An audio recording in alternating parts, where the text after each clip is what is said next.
Et il y a dans ce projet de loi de finances un engagement supplémentaire de plus de 6 milliards d'euros. C'est dire si, bien évidemment, le budget qui est proposé consacre ces engagements du président de la République.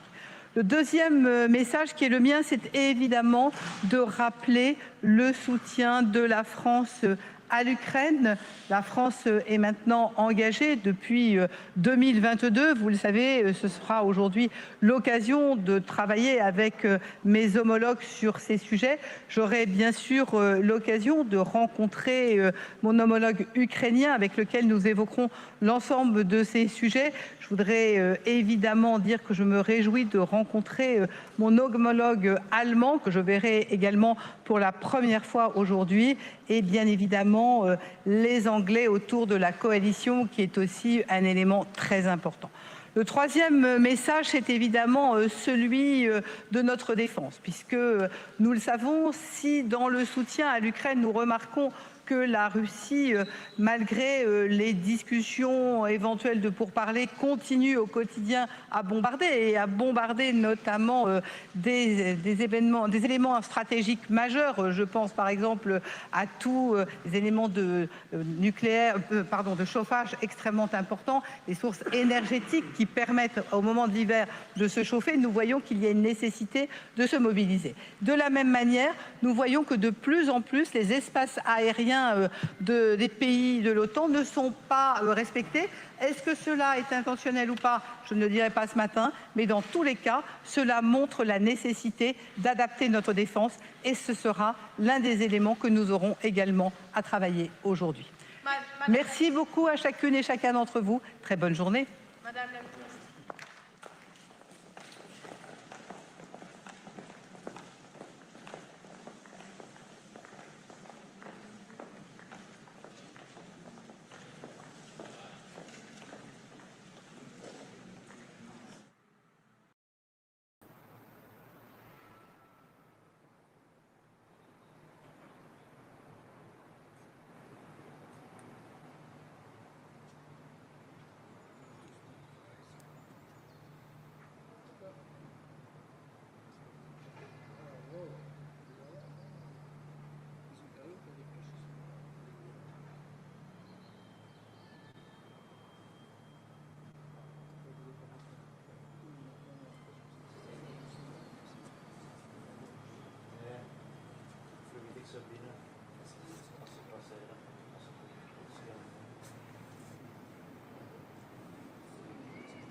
Il est passé Stéphane déjà?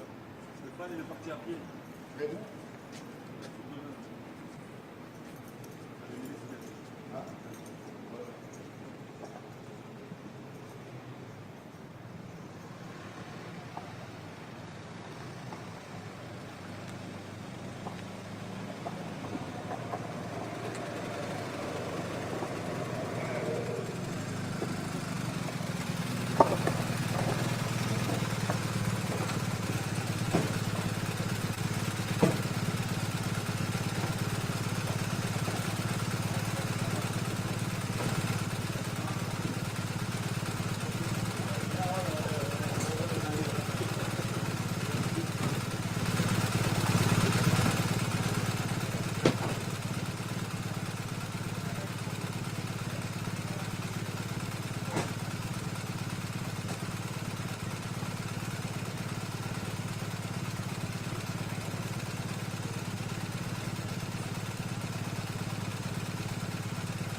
Good morning.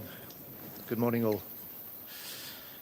The UK and NATO nations meet today to ramp up our response to Russia's aggression.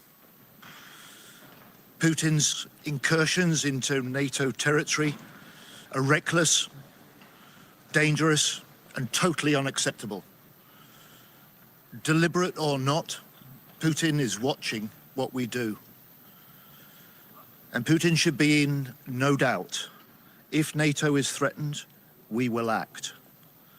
And we must meet his escalation with our strength. And so today we are stepping up together. And I can announce the UK will extend our commitment to NATO's Eastern Sentry mission, which means British jets will continue to fly over Poland until the end of the year. And we are also ramping up our drone production for Ukraine, delivering over 100,000 drones this year, and jointly building new, improved interceptor drones with Ukraine. Putin seeks to test, to divide, to distract. NATO nations step up to deter, to unite, stronger together than ever. Thank you very much.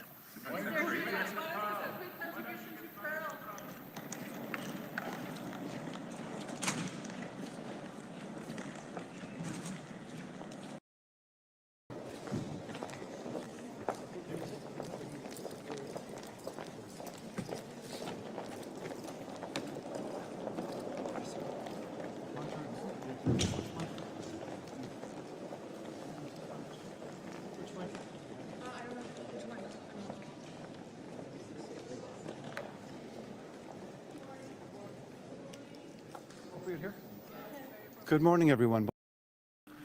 My name is David McGuinty. I'm Canada's Minister of National Defence. It's an honor to be back here at the gathering of ministers under the rubric of NATO. Canada remains firmly committed to NATO.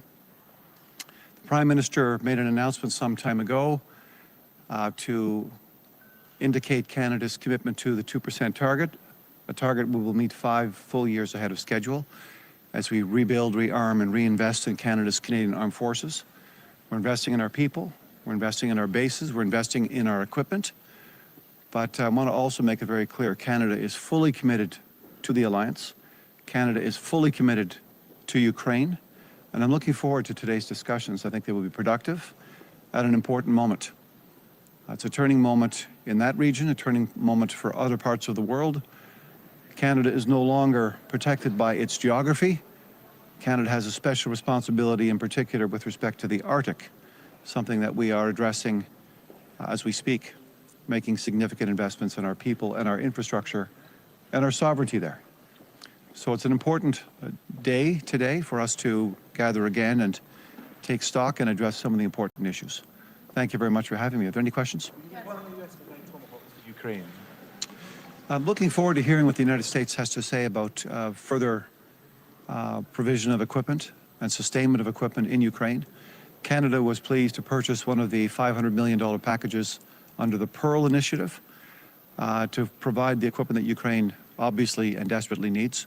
So we'll see what the Americans have to say about that today. The Pearl Initiative for Ukraine, can you say? Again?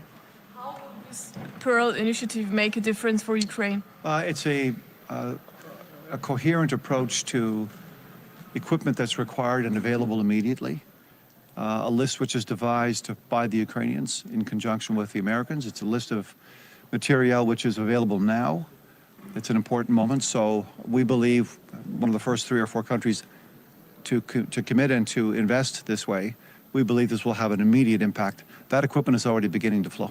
But the initiative is not picking up at the speed that the Americans had hoped. So how do you want to convince your European counterparts today to also invest more and purchase more through Pearl? We'll talk about that. I'm sure the presentation by Ukrainian military and other officials will help all of us better understand what the real situation is on the ground. How can it be a coherent plan if military aid to Ukraine has fallen over 40% in the past 2 months compared to the first 6 months of this year? It'll be coherent because it'll be a coherent discussion about what the needs are. Let's see what our members have to say. What does coherent mean? Coherent means timely. It means the provision of the appropriate equipment. It means that it is provided in conjunction with each other. It is coordinated. It is directed at the right place, the right time, the right amount of material, the right material. Those are the conversations we'll have more today. Thank you very much. Merci.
Good morning, everyone. Today is a very important day for our collective defense and security. Of course, we are going to talk about the Russian aggression and about the risks that Russia is taking increasingly, and also the way in which the Russian threat is coming more and more on NATO territory. I was very proud that our Dutch F-35s were able to take out some Shahed drones in Poland, but of course, we also need to learn from this. F-35s are not the most efficient way to take out drones, and we should find much more effective ways in order to do that. I was in Odessa myself this weekend. I was at one of the command centers for counter-UAS operations, and I've seen how innovative and efficient Ukraine is doing this, and I think this is a shining example that we should learn from. One other thing that we learned from our F-35 deployments is the issues around regulation, which SACEUR has also identified more broadly speaking. And the term patchwork is used a lot, but that's also something that we ourselves experience with our different missions at the eastern flank. Now, with the F-35s, later this year with integrated air and missile defense.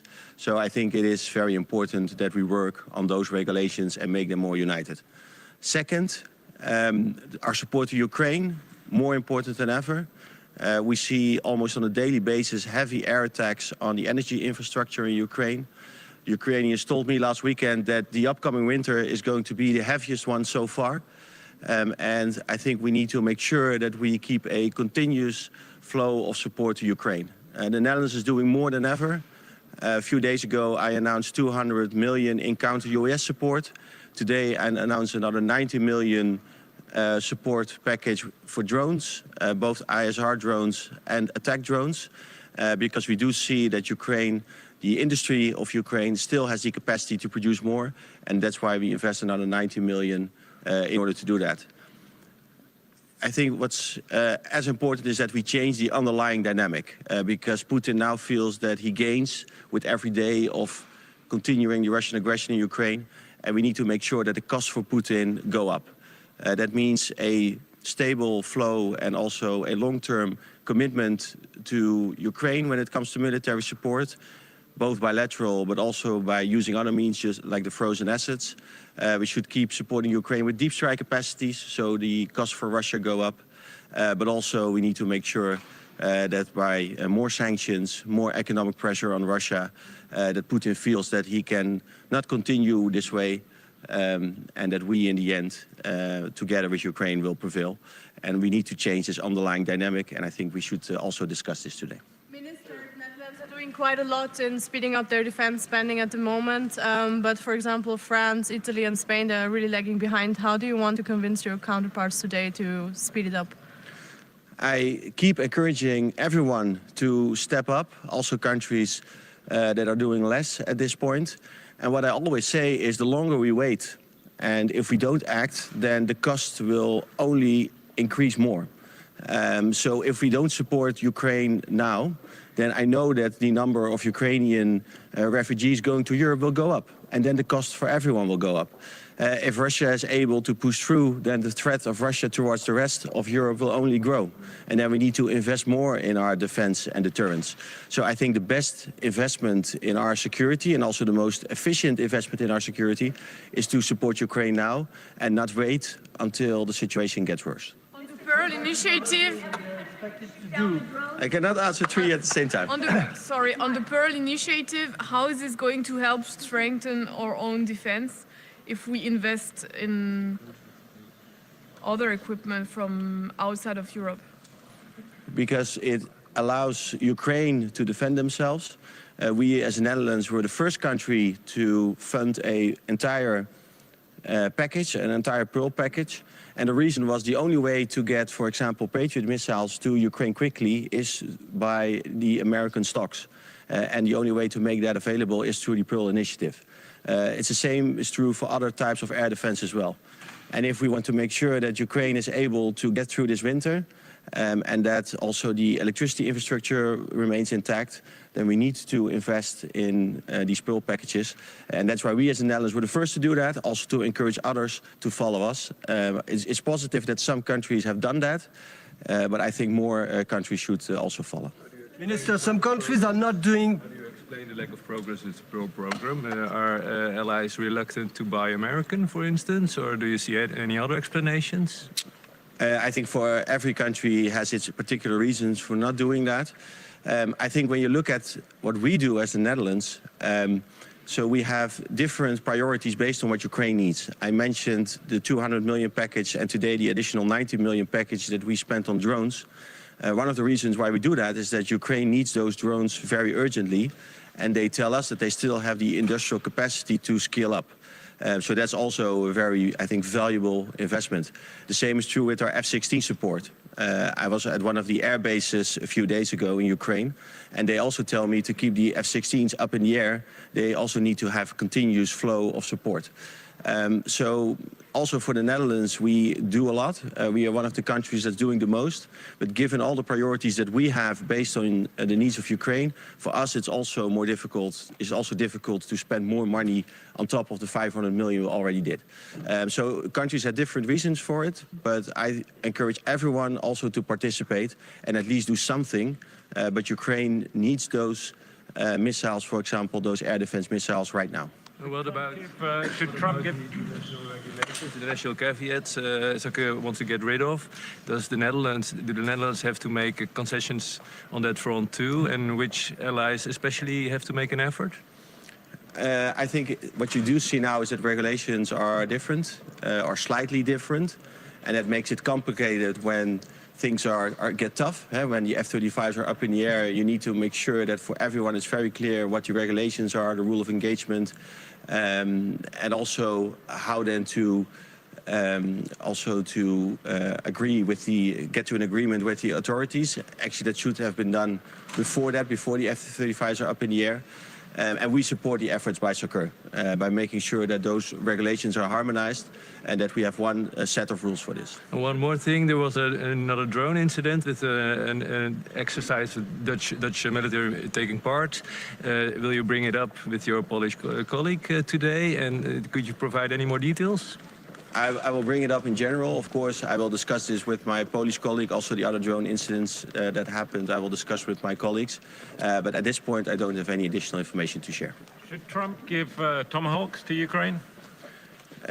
We always said as the Netherlands that we are supporting deep strike operations by Ukraine, that there is no limit or no boundary to this in terms of kilometers, also no limit when it comes to the type of missiles. It's up to the US to decide. But if the United States decides to provide Tomahawk missiles, we will definitely support that.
So, good morning, good to see you all. And today will be an important meeting with the defense ministers. We had an extremely successful summit in The Hague.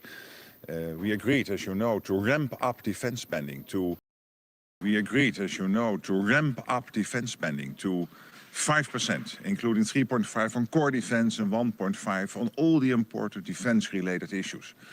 It was a summit where we also discussed the defense industrial production, to ramp that up and to make sure that Ukraine is as strong as possible, staying in the fight. And today we will touch on all those issues and, of course, on what happened just recently, the drones, how to make sure that we can do even more to protect NATO against also these new developments. So this will be an important day. We will have Ukraine during the day in the lunch. We have a NATO-Ukraine Council where Dennis Shmihal, the defense minister, will be participating, and also Kaja Kallas, the EU High Representative. And then we will have later today, after I've seen you in the press conference, I look forward to that, of course, we will have a Ukraine Defense Contact Group where we will discuss ramping up the support for Ukraine even further under the leadership of the two defense ministers of Germany and the United Kingdom, Boris Pistorius and John Healey. And one of the issues we were discussing is this new program, which we launched only in August, the program where the United States is again delivering essential, lethal and non-lethal military support to Ukraine, paid for by allies, already 2 billion committed. And I have every reason to assume today that many other countries will sign up. This is crucial stuff, including air defense systems and particularly interceptors, important for Ukraine to make sure that their civilian population, their crucial infrastructure is as much protected as possible against the continuous Russian onslaught. So with that, happy to answer a few questions. And then again, we'll see each other later today in a press conference. Drone wall helpful, or is it doubling up on NATO's efforts? I can assure you that the EU and NATO are really working very well together. There is no doubling at all.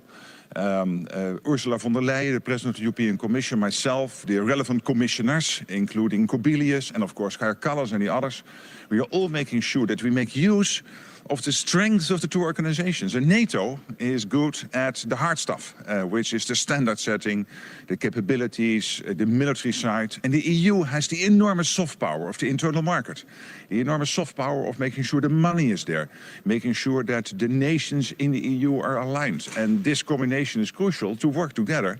It's one of the things the Russians try to divide. They are not successful. We are working very well together. What makes you so confident that there are going to be big announcements on the Pearl Initiative from the Europeans today? So far, there hasn't been a lot of movement. There has been a lot. We have seen immediately when we launched the program, seen the Germans and the Dutch and the Canadians and the Swedes and the Danes and the Norwegians stepping up. But I assure you, but maybe I can tell you a little bit more during the press, that today other countries will come forward. I'm really positive. Of course, part of my task as Secretary General, and this has been the case for my predecessor, for me, is to make sure we keep the support for Ukraine as strong as possible. And I'm really proud that as a collective alliance, we are able to do that, to make sure that Ukraine stays in the fight as strong as possible. Do you believe now is the time that Ukraine will receive longer-range offensive missiles? Well, this is not an issue to be discussed today, because that is a bilateral question. So what nations, yes or no, want to supply to Ukraine. But that's not on the table today. From Balkans, what about Serbia's President Vucic about the declaration that it will have a war? He declared that nowadays, and Kosovo's institutions condemn that. We follow all the events closely in the Western Balkans. Maybe it might also come up as an issue generally, but I'm not sure that it will be so specific as in your question. From Ukraine. Did you change red lines regarding Russia after drones in European sky? Well, there have been many questions about whether NATO is capable or not to make sure that if something happens in our airspace, we can act decisively if necessary, and we can. I can really assure you. The problem is this, that some are saying, not inside NATO, but sometimes in the public debate, that if a plane, a Russian plane, be it intentional or not, enters NATO airspace, that anyway you have to take it down. And I don't agree. I think you have to make sure that you are absolutely convinced whether yes or no it is posing a threat. If it is posing a threat, we can do everything needed to make sure the threat will not materialize. But if it is not posing a threat, a strong alliance, and NATO is so much stronger than Russia, we are infinitely more capable, then of course our role is to make sure that that plane drifted outside of its airspace into NATO airspace will gently be guided outside our airspace and then make clear to the Russians, stop doing this. It was a question from Ukraine, yes. Secretary General, is there a need to make any NATO-level decision on shooting down the drones or whatever interferes with the airspace, or can any individual member state like Poland do it on their own without looking for any sort of permission from NATO? Thank you. Let me, through you, and this is a Ukrainian question, but let me use your question to tell the Russians that if they intentionally would try anything against NATO, we have everything in place and all the authorities to make sure we can defend every inch of NATO airspace and NATO territory. When it comes to the drones, obviously learning from you, from Ukraine, we are making sure that we will implement as soon as possible the latest technologies. This is not new, you always have to adapt. But when you look at what happened in Poland and in Estonia, I think we acted exactly as you expect us to react, which is when it comes to the drones, to make sure that drones posing a threat were shot down, and when it comes to the MiG-31 into Estonian airspace, to assess whether they were a threat. They were not, so they were guided outside airspace by Italian F-35s, and this is exactly how we trained and prepared. And hey guys, this is not new. We do this now for 60, 70 years. We did it with the Soviets, with the Russians. So some of this debate I'm seeing in the public sphere about does NATO have the authorities? Yes, we have. And obviously you every day have to make sure you adapt to the latest technologies. Final question, and then I'll see you this afternoon. Sir. Allied military support has dropped. I was thinking of the guy behind you, but you can also ask a question. Okay, thank you. Allied military support has dropped considerably in the course of the summer. How do you explain, and are you concerned? It has not. When you look at this year, it is more or less on average with last year, all the essential stuff going. And I'm proud of this, because we thought, the Russians thought probably when they started this war, first they thought they would win it in 3 weeks. Now we are in year 4. They have lost 1 million people, dead or seriously wounded, only gained this year very incremental successes, very small size of Ukrainian territory. Again, 1 million people lost or seriously wounded, and the support for Ukraine last year, this year, continues to flow, lethal and non-lethal. Thank you so much, and I'll see you later today.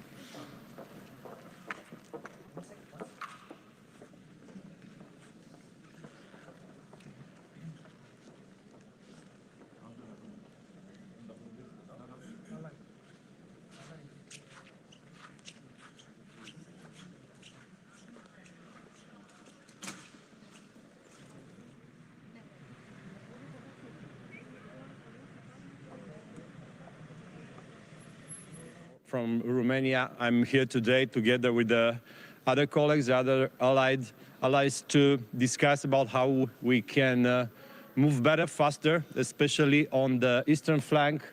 We see the provocations in the last weeks, last months, and we understood that we have to move faster, better, quicker. And we support the initiative and the fast response from the Secretary General and the SACEUR when they announced the Eastern Sentry, and that means more capabilities, better air defense for the eastern flank. We have to show to our societies that they are protected, and we are doing that. We are updating the legislation. We have updated the legislation concerning the air defense interventions across the whole year, and now we can take down everything that flies without authorization on our airspace. We are also having the Parliament, we've sent to the Parliament a new law for voluntary conscription. We have a new law for defense. In November, the President will present to the Parliament a new strategy for defense of Romania. We are working on this together. We are in this together. And first thing first, let's not forget, we are not in the war. and Ukraine is in the war. Ukraine is #1 priority for us. We have to support them. We have supported them from day one. We'll continue to do that. We are working together. They have to win this war. And then, sorry for it's a little bit. I have a small problem with the voice. And then after the peace process will start, because eventually this will start, we have to continue to be stronger and better, especially on the eastern flank, especially in the Black Sea, because the Black Sea will remain a sea of challenges, and we all together as allies, we have to protect that Black Sea. The Black Sea has to be a sea of peace. We are there, we are working together, and I can't wait to discuss with my colleagues. Thank you very much. Do you feel supported by the NATO allies? Can you repeat the question? As a country on NATO's eastern flank, do you feel supported by the other allies? Yes, for sure. Yeah, we are supported. We have allied troops, and this is reassuring for our society. We have around 5,000 soldiers, especially from USA, from France, and from Portugal, from Spain, from Poland. And that, again, is from Belgium. Is reassuring, and we thank them for that. We have equipments, but we need more. We need to show again to our societies that they are protected. We have air policing from Germany on our soil, and thank them for that. We've sent our troops. We have our troops in Poland. We've sent our troops on our planes in Lithuania. We'll send them again next year. This is NATO. This is how we work together. This is how we defend together our nations. Thank you very much. Thank you very much. Americans are expecting more engagement from the Europeans on the Pearl Initiative. What is the concrete contribution that Romania? We'll have the discussion, and I will let the Secretary General to debrief after the meeting. Thank you very much.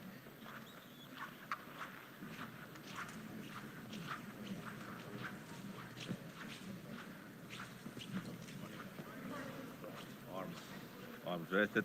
Good. Good morning. Try to be quick. Of course, we have many topics to discuss. First and foremost, I would like to start with the airspace violation, what you all know, what occurred on 19th of September. And after that, we initiated the consultations of Article 4. As we see, Russia was intentional with that, or at least we see that they didn't obey to orders of the our air controllers and also the fighter jets from Italy.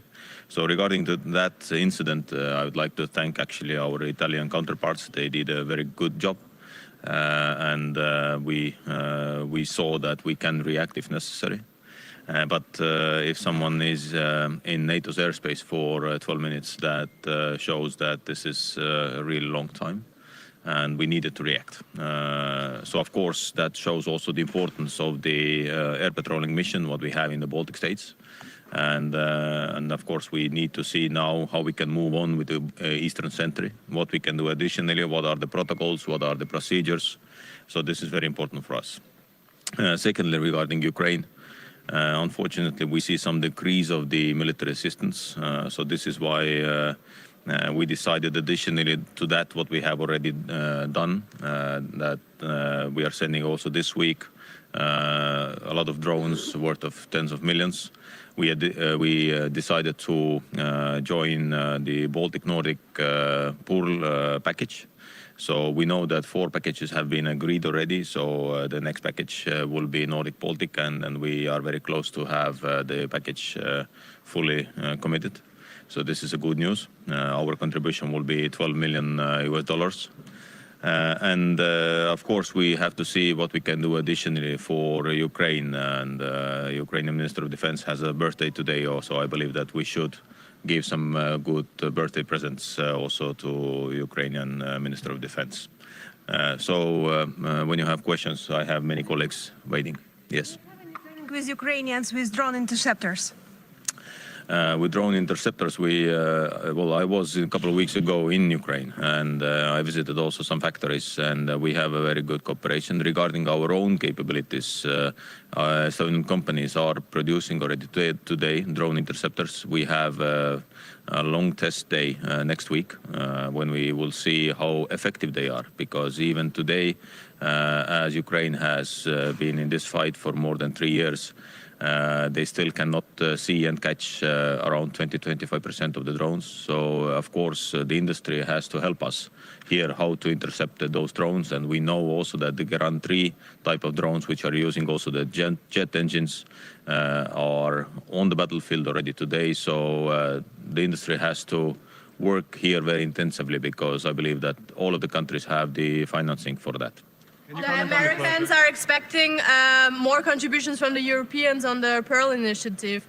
What do you expect from the southern European countries today?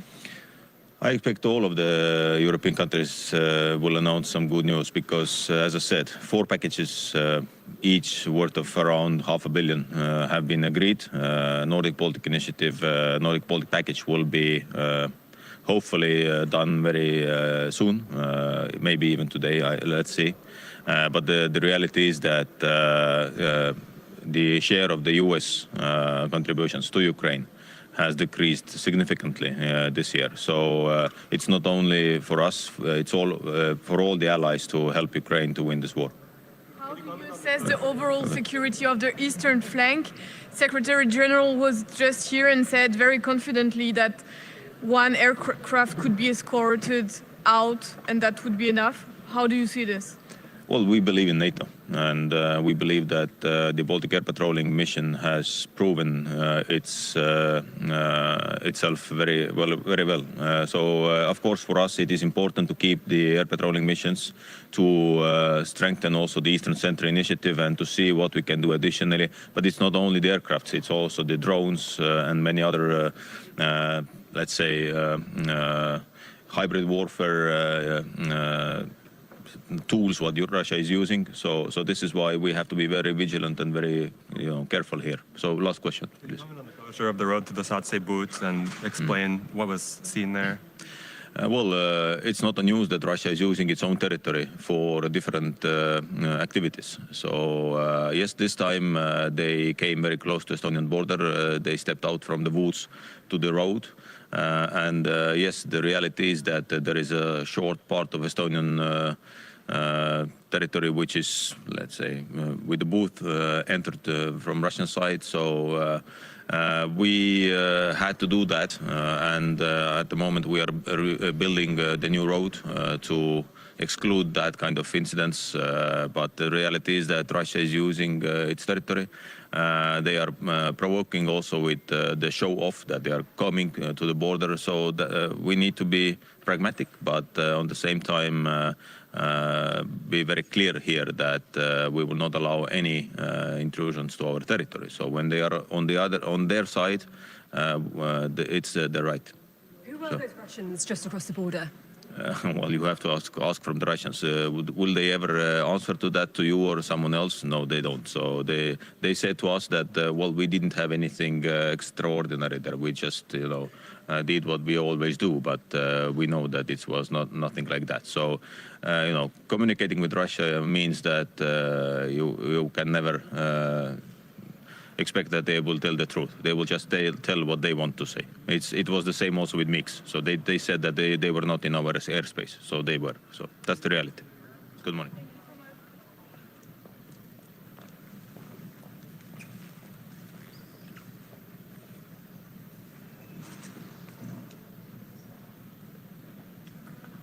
Hi, good morning, everyone. We are having important discussions ahead of us today at the NATO ministerial meeting, at the Ukraine support group, and also at the EU ministerial meeting. At the NATO ministerial meeting, the most important issue is making stronger NATO's defense and deterrence, of course. We are seeing that Russia is a truly long-term military threat towards our alliance, and they are testing all the time Finland also. We have to speed up the implementation of the capability targets and of course the spending targets also. And the main responsibility is in the national governments. And that's why we are also emphasizing that the national governments and parliaments have to take now the concrete decisions to invest to the national defense capabilities. Through the national capabilities comes to stronger NATO, and that way we can decrease the threat what Russia is posing, of course, to the alliance. Finland is taking really seriously this urgency of the strengthening defense. Among other things, we are purchasing 64 F-35 fighter jets. We are buying new Navy's warships. We are also starting a new significant land forces reform. We are also reforming our conscript system so that we are raising the total reserve of our defense forces to over 1 million reservists. So we hope that all the countries are doing a lot now, and there has to be a sense of urgency at this moment. And this meeting is a good way to see the kind of the results and progress what each member states are now having. And the other main topic is the Ukraine support. Of course, we are seeing that Russia is now consuming at a rapid pace their resources and coming more and more dependent on China and other allies. That's at the same time that's a sign of a strong will, but a sign of a weaker military and weaker economy. So at this point, it's crucial that the Western countries are increasing the support for Ukraine and also increasing the sanctions for Russian economy. That's the only way to achieve peace if we really want it. So, and from the Finnish point of view, we are constantly working hard to help Ukraine in political level, military level, and economical level also. This week we are giving a new support package for Ukraine, and we have also decided to join to the Pearl initiative because we see that it's crucial that the Ukraine gets the critical US weapons, and they have said that Europeans must pay the war what is going on in our continent, and that's why Europeans have to find the money also for that. Thank you. How do you expect your Southern European counterparts to find the money to both support the Pearl Initiative and also speed up their military spending? Of course, we are emphasizing the solidarity that everyone in Europe has to take a fair share of the burden what comes from the Ukraine support. The US part and of course the European part. And now everyone has to find the money because this is a crucial moment. And the message is clear from the United States that the United States is providing these arms, but Europeans have to pay the Ukraine support overall sums. Should the US provide Tomahawks to Ukraine, and what difference would they make?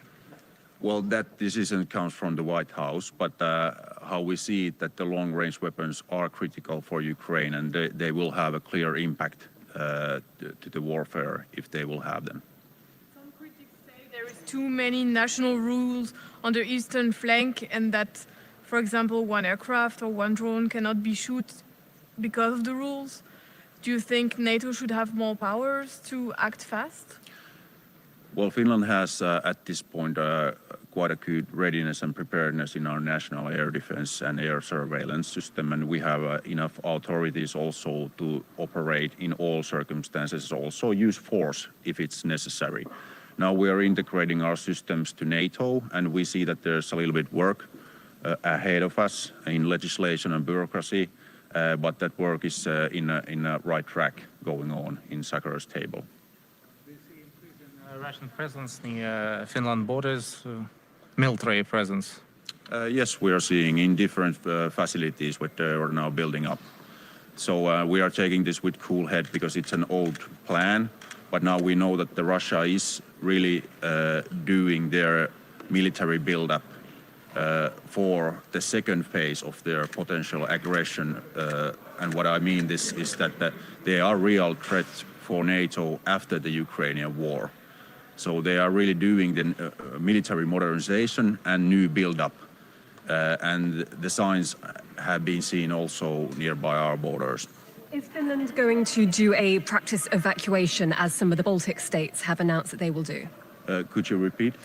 Some of the Baltic states recently announced that they were going to practice a civilian evacuation in the event of hostilities from Russia. Is Finland, which also has a very strong civil defense culture, going to do something similar? Well, that's kind of a traditional way to in Finland that we are always prepared and we have exercises so that we are not now kind of declaring any new kind of preparations or exercises at this point. Would you consider something on a population level? Well, we don't have this kind of planning ongoing now. British media, over here. Yeah, okay, thank you. Hi.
That Sweden thinks is absolutely necessary right now. First, invest into our own counter-drone and air defense capabilities.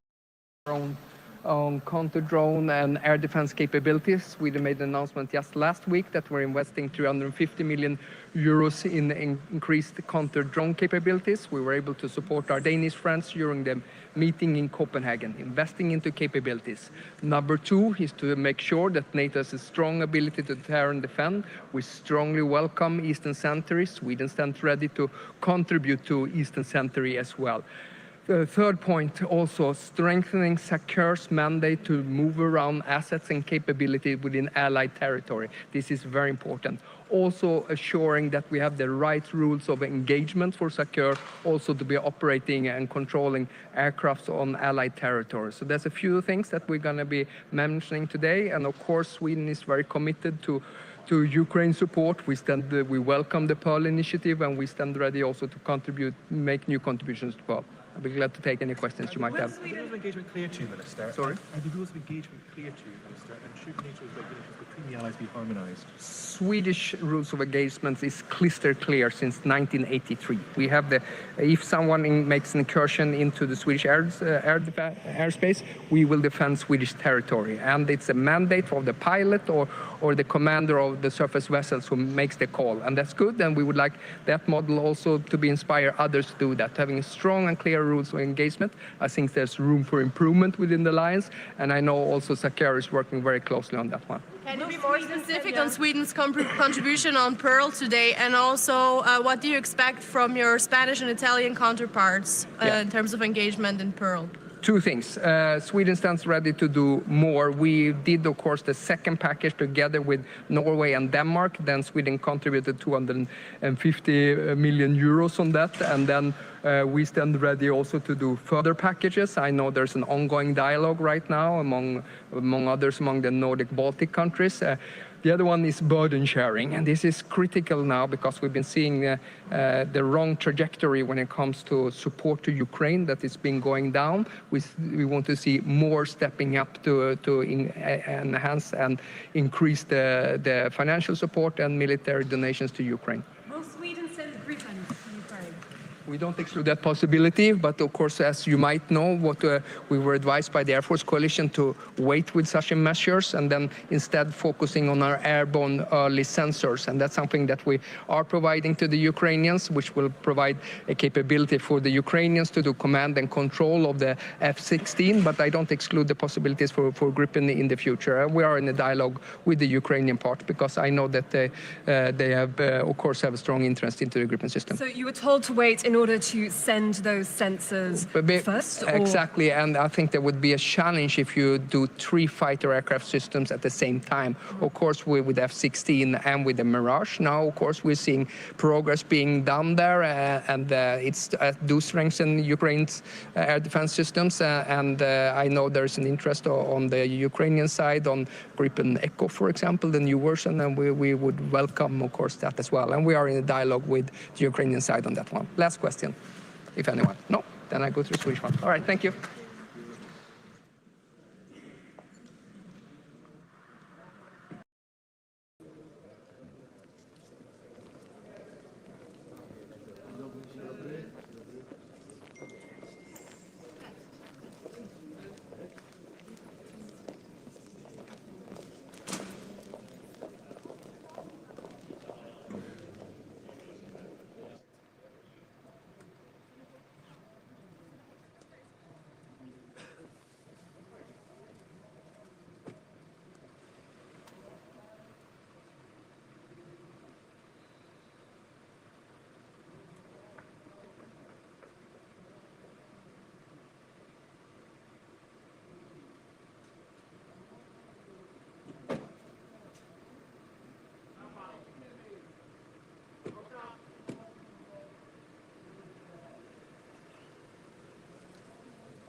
συμμετέχει σήμερα στη Σύνοδο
So, good morning. I really want to welcome Pete Hegseth here to NATO again, to the Defense Ministers meeting. This will be an important meeting because we had a successful summit in The Hague. And there is now much more cash on the table. There is firepower coming out of our defense industry, which is so important. And we are doing everything collectively to keep Ukraine strong. But I particularly want to thank President Trump and you personally for your leadership and the whole team for the fact that NATO is now much stronger, more lethal, but it is also fairer. Because we know that since President Eisenhower, there was this constant irritant that, yes, NATO was there, the US was committed, but also had a clear expectation that EU allies and Canada would step up. And we took that historic decision in The Hague, thanks to your leadership, equalizing defense spending on this side of the pond and in Canada with what the US is spending. And I think that's extremely important. And I also want to thank President Trump and you personally again, and of course the whole American leadership team for the fact that when it comes to Ukraine, you decided to again make sure that they have what they need from the US, paid for by allies, and that program is now running. 2 billion committed so far, and today I expect many new announcements of countries who will participate. So, all in all, we are making great progress. Again, thank you so much, Pete, for everything you are doing. Mark. It's great to see you. Great to see you. Absolutely.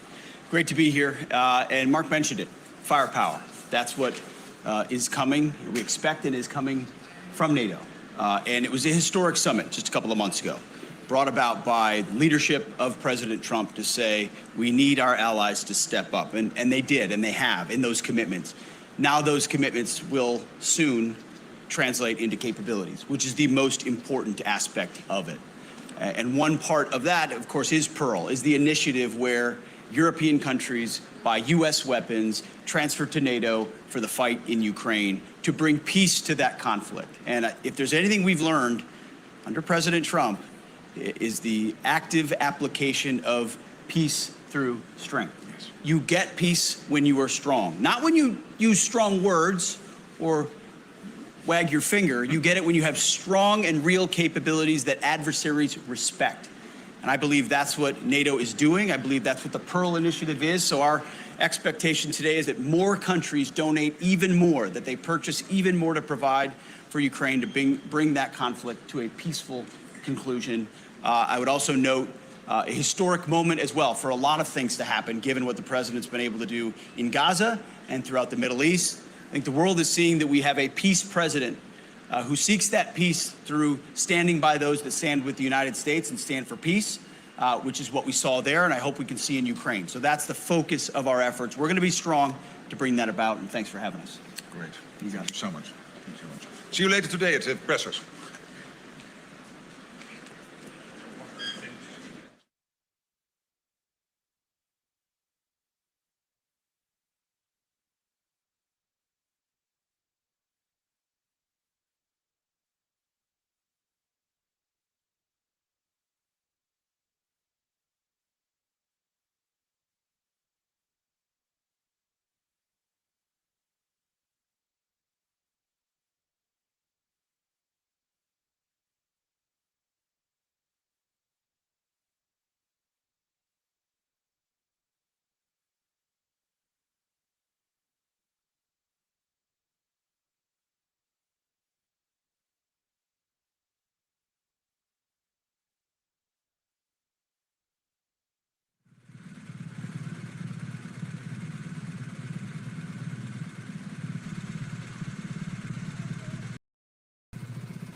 Good morning. Good morning and welcome to this meeting of NATO defense ministers. This session will focus on how we will make our deterrence and defense even stronger, building, of course, on the historic decisions taken at the summit in The Hague to massively increase defense spending and defense production. We will discuss progress on implementing NATO's new capability targets, making sure we have the best armed forces ready to protect our people. We will also take stock of NATO's missions and operations and our new activity Eastern Sentry, which strengthens our security starting with the eastern flank. And we will launch further work to tackle the challenges we face from drones. We will also examine the progress we made to enhance the defense industrial base on both sides of the Atlantic, because military and industrial might go hand in hand. And we will address our steadfast support for Ukraine and for President Trump's unwavering efforts to secure a just and lasting peace. NATO continues to help Ukraine defend itself. This includes the most recent NATO initiative that has already channeled $2 billion of US equipment paid for by allies into Ukraine. And there's more to come. Our support is putting pressure on Putin today. And our support to help Ukraine strengthen its own capabilities for the long term will help deter any Russian aggression in the future. And this clearly contributes to our own security too. This concludes this part of the meeting. I want to thank the media for joining us, and then we will continue. Good morning and welcome to this meeting of NATO defense ministers. This session will focus on how we will make our deterrence and defense even stronger, building, of course, on the historic decisions taken at the summit in The Hague to massively increase defense spending and defense production. We will discuss progress on implementing NATO's new capability targets, making sure we have the best armed forces ready to protect our people. We will also take stock of NATO's missions and operations and our new activity Eastern Sentry, which strengthens our security starting with the eastern flank. And we will launch further work to tackle the challenges we face from drones. We will also examine the progress we made to enhance the defense industrial base on both sides of the Atlantic, because military and industrial might go hand in hand. And we will address our steadfast support for Ukraine and for President Trump's unwavering efforts to secure a just and lasting peace. NATO continues to help Ukraine defend itself. This includes the most recent NATO initiative that has already channeled $2 billion of US equipment paid for by allies into Ukraine. And there's more to come. Our support is putting pressure on Putin today. And our support to help Ukraine strengthen its own capabilities for the long term will help deter any Russian aggression in the future. And this clearly contributes to our own security too. This concludes this part of the meeting. I want to thank the media for joining us, and then we will continue in a closed session. But to the media, thank you. We'll meet later at the pressers.